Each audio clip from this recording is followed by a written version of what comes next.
This pine floor is about 170 years old, and it had several layers of paint on it, and I've removed the paint, and now we have these big gaps in the flooring.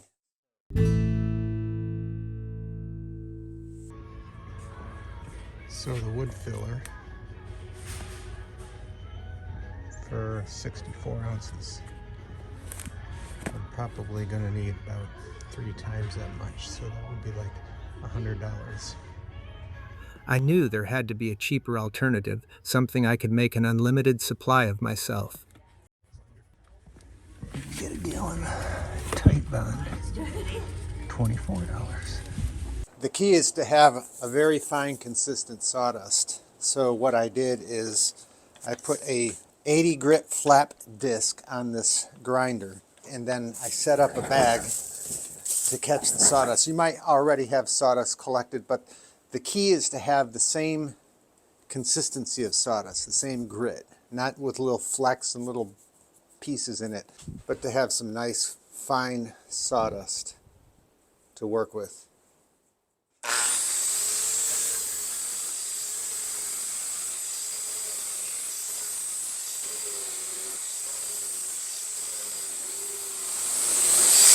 Obviously, sawdust is going to land everywhere, so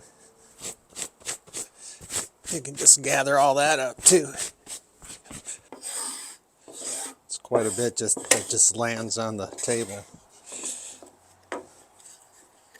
See, this is 80 grit fine sawdust. It's a good start.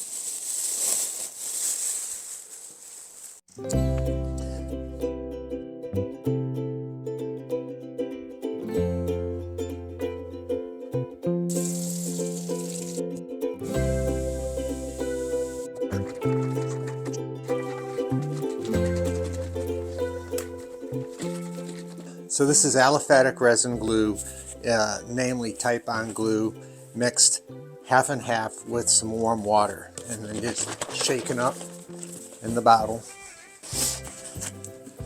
We'll just pour it over the sawdust. And mix it to a pasty consistency. It'll mix very easily.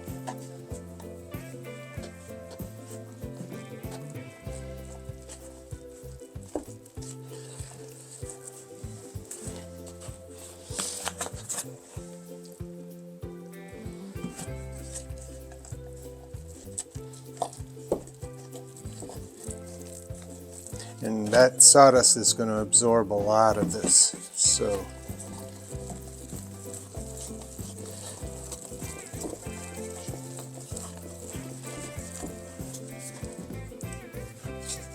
you can see the consistency. It's kind of pasty. So I like to clean out the cracks. I use a grout removal tool.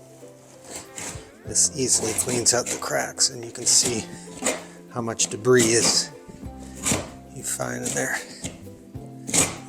It's dirt and hair and everything from hundreds of years. It's amazing the amount of dirt you find in these floors.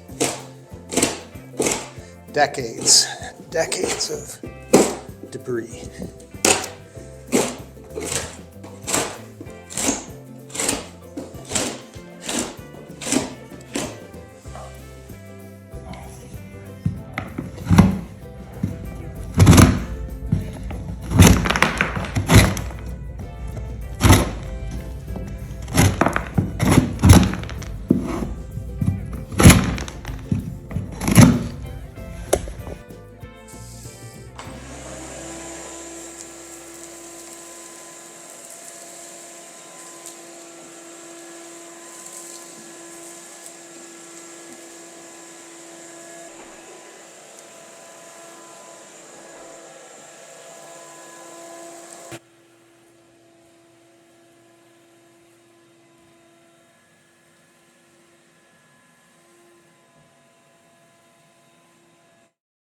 Some big gaps here. take my little sawdust paste, and you can see how this stuff is just going to go right into the cracks.